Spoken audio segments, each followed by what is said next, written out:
Hey, I just wanted to take a minute to share with you one of the new virtual field trips that I put together for the NASA Space Centers. In this virtual field trip, your students will travel to 3 different NASA Space Centers around the United States. If you're familiar with the virtual field trips that I've put together, this one is very similar. It begins with questions, asking students what do they know, and then what are they wondering. And then, of course, your starting location will be at your school. You can launch Google Earth. So your students will need to have access to Google Earth and YouTube to be able to do this. If you don't use Google Slides, I have a tutorial on my website on setting this up with different learning management systems.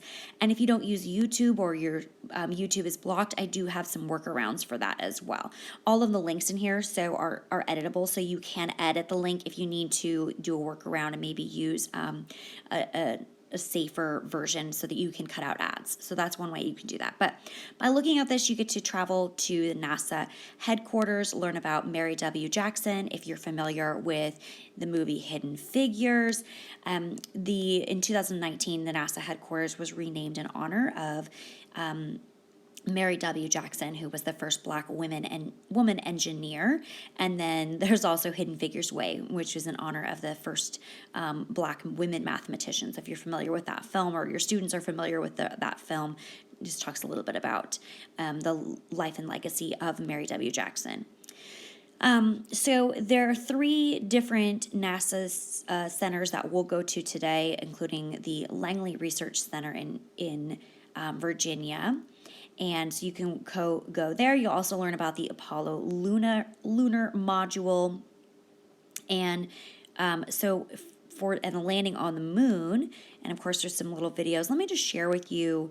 So when you click the link here to go to the Langley Research Center, you open the link. If you have Google Earth downloaded, it'll use Google Earth, and so you can see it's traveling here. It'll take me over to the research center, and I actually have this set up with direct links so you can take a look. We're at the Langley Research Center.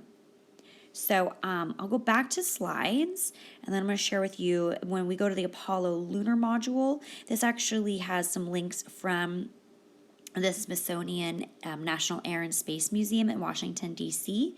So again, it's set up directly to take your students. You just have to click the link, and it'll basically travel there. And here you go, you're inside, and you can walk around, which is pretty amazing, the technology that exists today. So here's a couple things. And I can tell you, one of the cool things is that when students have an opportunity to lead their own learning, they, of course, can explore and take a look at so much more that's available. But we'll go back to slides here. And so as we go down, there's some questions integrated. For example, what are some of the complexities involved in landing on the moon? Cite specific examples from the videos. What did you see or learn that you didn't expect?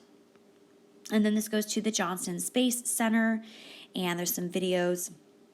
You can actually tour a replica of the space shuttle. This one's called Independence, and so I'm going to go ahead and take you there so you can kind of get an idea of what that entails. So again, it just flies you there.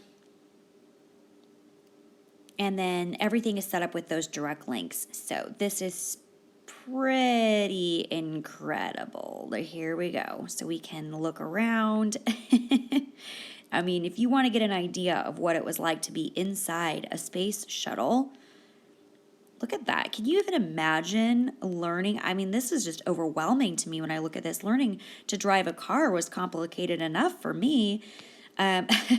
So then again, you can take a look, you can go inside. This is just pretty phenomenal. The technology that exists today is pretty amazing. So this just kind of gives you an idea. Again, I'll just kind of take you to a couple of the other links.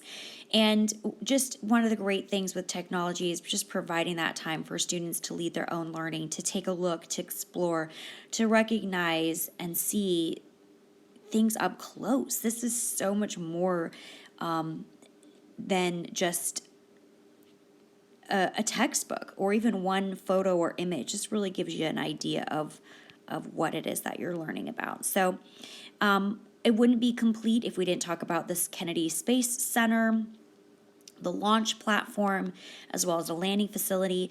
And then, there are some space exploration risks.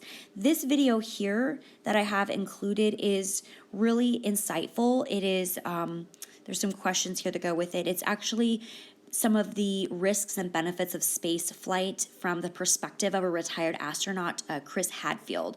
So he really just talks about considering risks that are worth taking. And so it kind of wraps back to what are some of the risks in our own life that are worth taking. And so, and finally, then there's the wrap up questions. We can go back to those questions that students asked at the start of the trip and see if they were able to find some answers. So you could do this whole group, you could assign this individually. There's lots of different ways that you can present this to your students depending on the technology that you have available and just your class needs. Of course, these questions are editable, so you can change them if you would like. So if you want to grab this, this is a great end of year activity. You can find it in my TPT shop.